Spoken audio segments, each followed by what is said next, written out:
मोनथ'जोब्बाय मानसिफ्रा नै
जायाखै नालाय बेहाय होखांबासो मोनसिगोन ओंखायनोथ' बेखौ ओरै लाबोनांगौ बायसान्स होआबा एसे नेथ'थों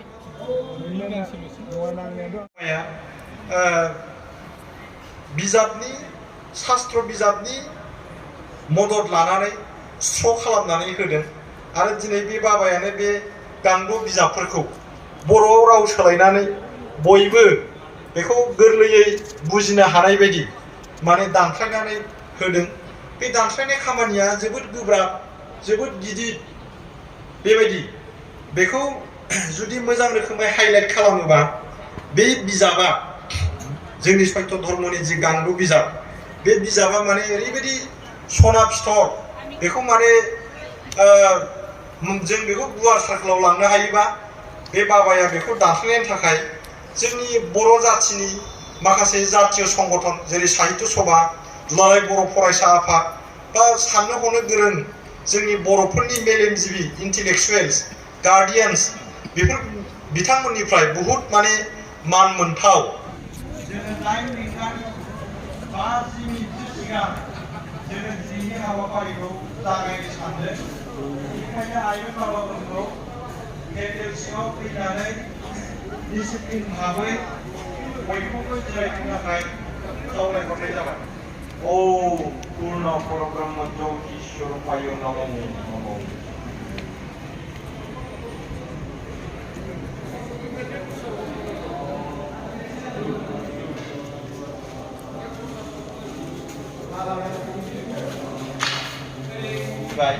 आरो बे बाबानि जि बिहोमा होनाय बिनि गेजेरजोंनो जोंदि दिनै बे सत्य धर्मखौ मोननो हादों।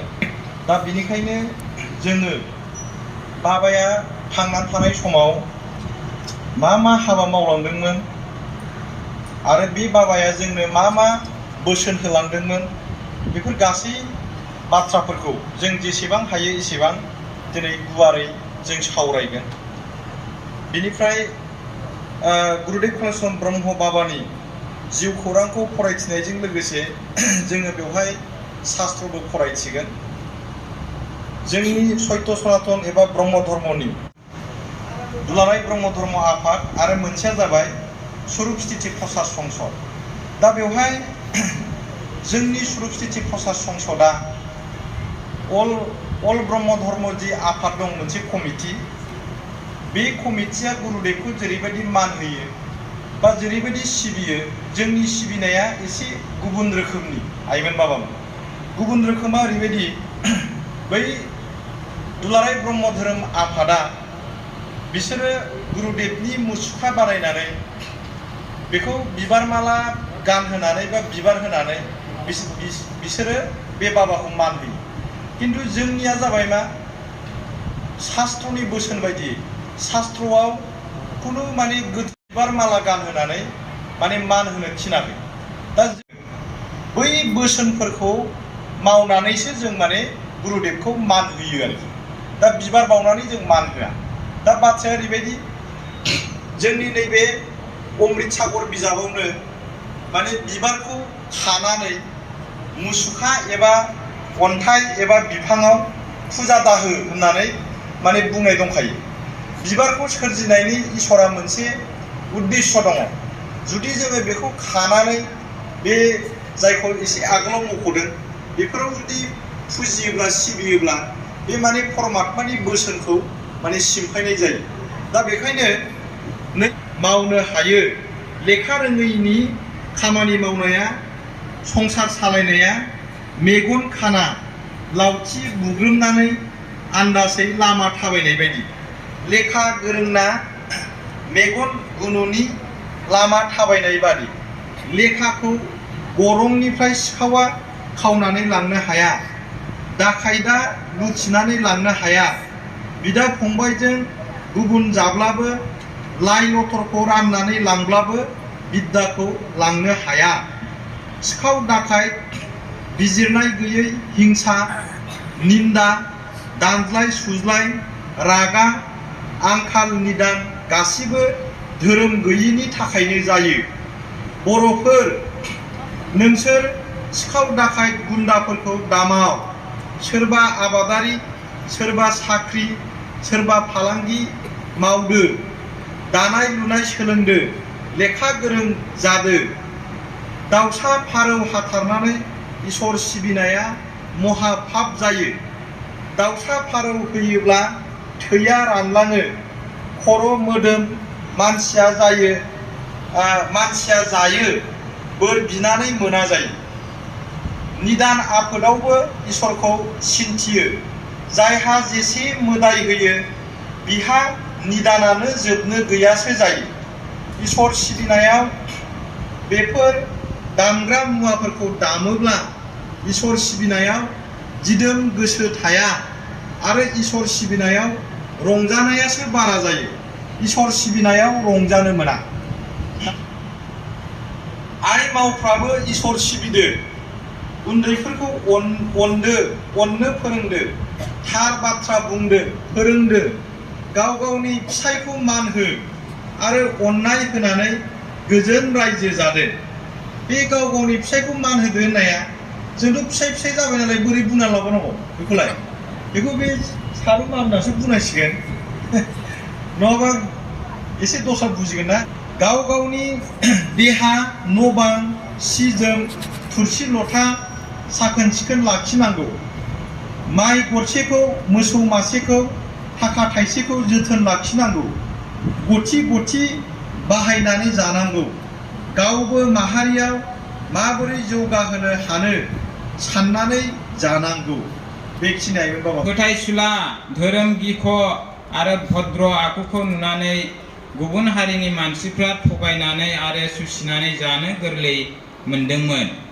माने बेवहाय शिक्षा दीक्षा गैयियावनो बिदि जादों आरो थगायजानाय। दाबो थगायजायो, मावो आरो मालाय। जों बेखौ फालांगि मावग्राफ्रा जोंनि गेजेरावबो गोबां जाबाय। बाबामोना आइमोना मिथिगोन आरो बेखौ। दा बे मुगैजानाय खारनखौ बुंखाबाय, नेमलेस जाथि होननानै मुगैयोमोन। माने जोंनि सोलिनायफ्रा लेथ्रामोन आरो। जायखिजाया दा जोङो एसे सोदांनाय बायदि जाबाय। जों गावखौनो एसे साखोन मोनो। गुबुना जोंखौ साखोन, गुबुन हारिफ्रा साखोन सिखोन नङाबाबो जोङो साखोन मोनना लायो आरो जोङो बिसोरनि सोलिनायखौसो साखोन नङै बायदि जोङो नुसनो आरो। दा जायखिजाया जोङो जोंनि कर्तब्यखौ मावनानै सोलिलांबाय थानांगोन आरो। मानो जों गावगाबागावनि महरखौ दासिमबो सिनायनो नाजायाखै। बेनि जाहोनावनो जोङो जोंनि मावनो लानाय हाबाफारिखौ दासिमबो जों गनायनानै लानो हायाखै। गोबाङानो हायाखै, एसेल' मानसिया गनायनानै लाबाय लानाया। नाथाय बे जोंनि बर' माहारिनि गेजेराव गुरुदेव कालिचरण ब्रह्मआ परमहंस शिब नारायण स्वामी आफानिफ्राय ब्रह्म धोरोमखौ आजावनानै लानानै बर' गामि गामि गिदिं गिदिं बयनिबो सिगाङाव जग्य आहुति होनायखौ खावलायदोंमोन आरो बिनि गेजेराव नैबे गेद्रा आखल आखु जों सोलिबोबाय थानाय बयजोंबो मुगै जानाय जौ संनाय जौ लोंनाय अमा दाउ फारौ हांसो फिनाय बेफोर हुदानिफ्राय जानगारनानै थानो खावलायदोंमोन नाथाय जों मिथिसेयावबो दासिमबो बेखौ गनायनानै लानो हायाखै जौ सङोबा जौ लोङोबा मा जायो लोंनानै जानानै इसोरादि ओरैबायदि सुक्ष्म नामदों नुनो मोनबाबो मोनदांनो मोनै बायदि बे इसोरखौ बिनि हाबाखौ मालाबाबो हमदांनो हाया आइ बाबामोन आरो बै अमा खि दाउ खि हांसो खि फारौ खि बेफोरनि खि हासुदैनिफ्राय मा जायो होनदों बै बारखौ गुबुंले खालामनाय जायो होनदों गुबुंलेखौ खालामनो हागौ नाथाय सोदांनायाव गैया बिनिखायनो बे मुलुग संसारा मोनसे बागान महरसो होनना बुंदों आइमोन बाबामोन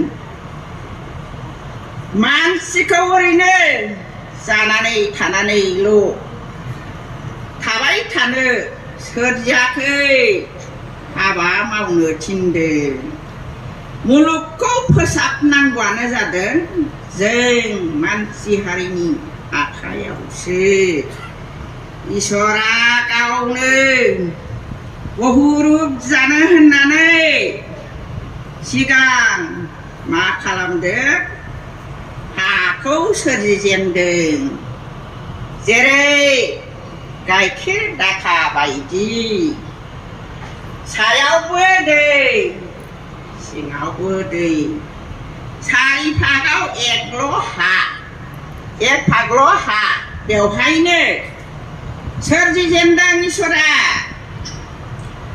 बेन्दों बेनला दंफां लाइफां दाना बेखौ सोरजिबाय बिनि उनाव सोरजिखांनानै मा सोरजिबावखो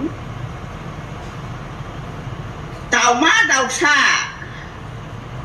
बेफोरखौ सोरजिग्रोबावबाय आरो उनाव जाबावबाय जुनारफोर बे जुनारफोरखौ सोरजिबाय बिनिफ्राय दानिया बैखौ सोर पालन खालामगोन बेफोर मुवाफोरखौ शेषआव जाहैबाय उनथाराव मानसिखौ सृष्टि खालामबाय मानसिया उनावसो जोनोम मोनो मानो बै मुलुगनि मुवाफोरखौ एसेबां मुवा दं बेखौ जोथोन खालामनो थाखायसो साखोन सिखोन खालामनो थाखायसो मानि थाखाय मानसिखौ सोरजिदों बेखौ साखोन सिखोनै लाखिनो थाखाय मानसिखौ लोगो लोगोनो मा होनदों जिबिफोरनि मादाव श्रेष्ठ जिब होनदों जौसिन जिब हिसाबै दानानै हरदों साननो हनो हानाय गोहोखौ मानसिनो हरदों नै बिनिखायनो आइमोन बाबामोन ओरैबायदि शास्त्रफोराव बुंलांदों माने बे मुलुगाव मानसि मात्रयैनो जोंनि जेसेबां मावनांगौ हाबाफारि दङ बेफोरनि गेजेराव बयनिख्रुइबो गोनांसिन आरो गाहामसिन मावनो गोनां हाबाफारियानो जादों जग्य आहुति होनांगौ मानोना बे मुलुगाव थानाय जेसेबां गोथां जिबि दङ बिसोरो मा होनदों आदार जानानैसो जिउ खाङो बोथिसे ओंखाम मोनजायाबा दै गरसे मोनलोङाबा बेसेबां जे खस्थ' मोनो बेखौ मुलुगाव थानाय जेसेबां गोथां जिबि दङ बिसोरो मिन्थिखाजोबगौ इसोरनि थांखियानो जादों जिबिफोरखौ जिउ खांनाय जिबिफोरखौ जिउ खांनांगौब्ला जोंनो मा नांगौ आदार नांगौ आदार नङाबा जिबिफोरखौ जिउ खांनाय जाया समाय मथ' नांगौ जखानि अखा हायाब्लाबो बुहुमाव आदारा सोमजिया इसोरखौ गोजोन होनो हायाब्लाबो बुहुमाव नांगौ जखानि समाय मथ' अखा हाया बिनिखायनो होननानै बुंदों मोजां मोजां गोदै गोथाव मिलौनाय मोदोमनाय मुवाखौ आहुति होयोब्लासो बियो गोजोनो बिनि बोसोनखौ पालन खालामनायासो बिनि अनजानाय हाबा बिनिखायनो बुंदों आइमोन हायाव सु बिफांनि बेगर फोयोब्ला सुआनो रज'यो आरो सुखौनो मोनहैफिनगोन हायाव गम बेगर फोयोब्ला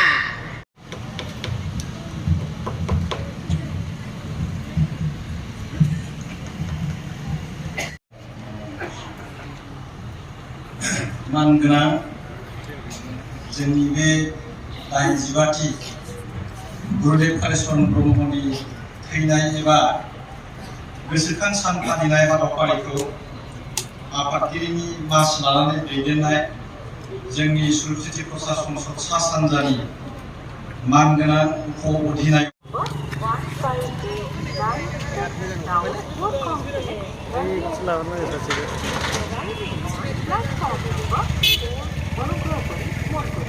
गाड़ी संख्या 1, 5, 8, 9, 10 নামনিমোৱা কোন সিলেক্ট ৰংগিয়া এক্সপ্ৰেছ 4 নম্বৰ প্লেটফৰ্মত আহি আছে।